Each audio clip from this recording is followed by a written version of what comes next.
Hey everybody, Will here from O'Reilly Auto Parts to show you how to replace the rear brake shoes and drums on a 2006 Toyota Camry.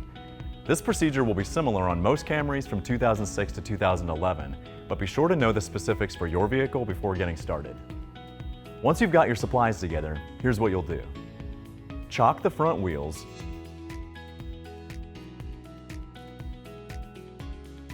and use a lug wrench or breaker bar and 21mm socket to loosen the lug nuts on the rear wheels. Use a jack and jack stands to lift and support the rear end of the vehicle. Remove the lug nuts and rear wheels. Next, you'll need to remove the brake drum. Sometimes they can be very tight, but be sure that your emergency or parking brake is released. Then pull straight out on the drum to remove it. If you're unable to remove the brake drum, remove the rubber plug from the brake drum to reveal the adjuster. Using a small screwdriver, a pick, or a bent wire, push and hold the automatic adjusting lever away from the adjuster. Now you can use a small flat blade screwdriver to turn the adjuster and loosen the brake shoes. Once the shoes have been retracted, you should be able to remove the brake drum from the vehicle. Before you remove any springs or hardware, it's a good idea to take a photo of the assembly so you can be sure about how to put it back together. Using your drum brake spring tool, pliers, a screwdriver, or a small pry bar, disconnect the shoe return spring. Now you can use pliers or your brake spring tool to remove the retaining cup from the front brake shoe to release the hold down spring and pin, and separate the parking brake shoe strut. Remove the tension spring from the front brake shoe, and remove the front brake shoe. Do the same for the rear brake shoe.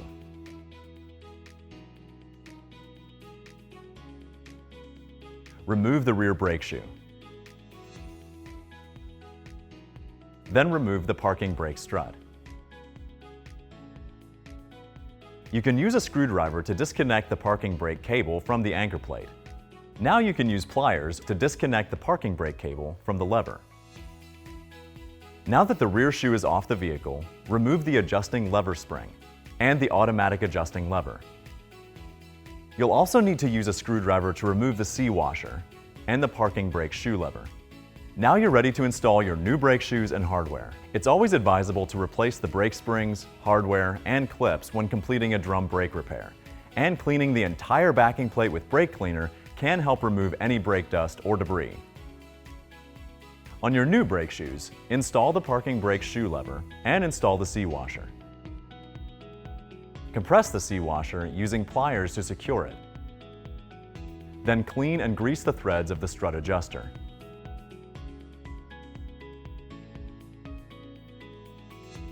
Now you'll install the automatic adjusting lever.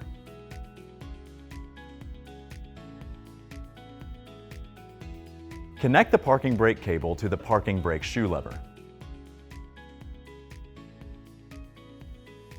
Then line up and install the parking brake shoe strut. Connect the shoe return spring to the rear shoe. Connect the parking brake cable to the anchor plate. Now you can install your rear brake shoe. Slide the hold down pin through the rear of the backing plate. Position the shoe over the pin and use your brake spring tool to install the hold down spring and cup. Be sure the cup is turned 90 degrees and the flat end of the pin is fully seated in the cup. Next, you're ready to install your new front brake shoe. Connect the tension spring to both the front and rear brake shoes. Slide the hold down pin through the rear of the backing plate, position the shoe over the pin, and use your brake spring tool to install the hold down spring and cup. Now connect the shoe return spring to the front brake shoe.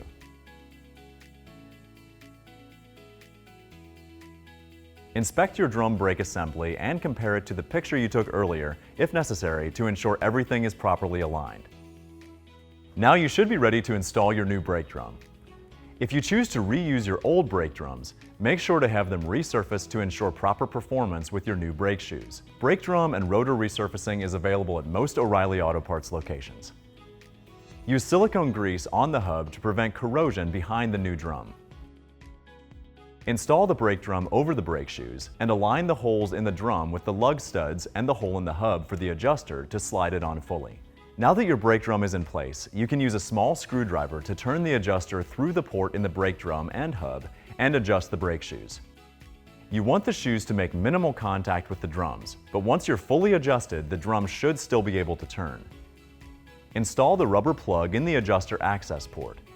It's always best to replace brake parts in pairs, so repeat these steps on the other side. Reinstall the wheel, lower the vehicle, and remove the wheel chocks. Now you can use your socket and a torque wrench to tighten the lug nuts to 76 foot-pounds.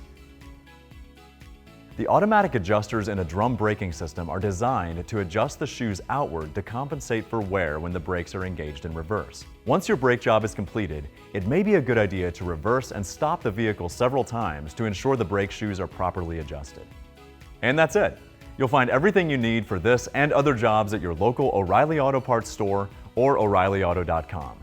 If you're not completely comfortable doing this yourself, we'd be happy to recommend a professional technician in your area. And be sure to subscribe so you'll see all our new video content. We'll see you again soon.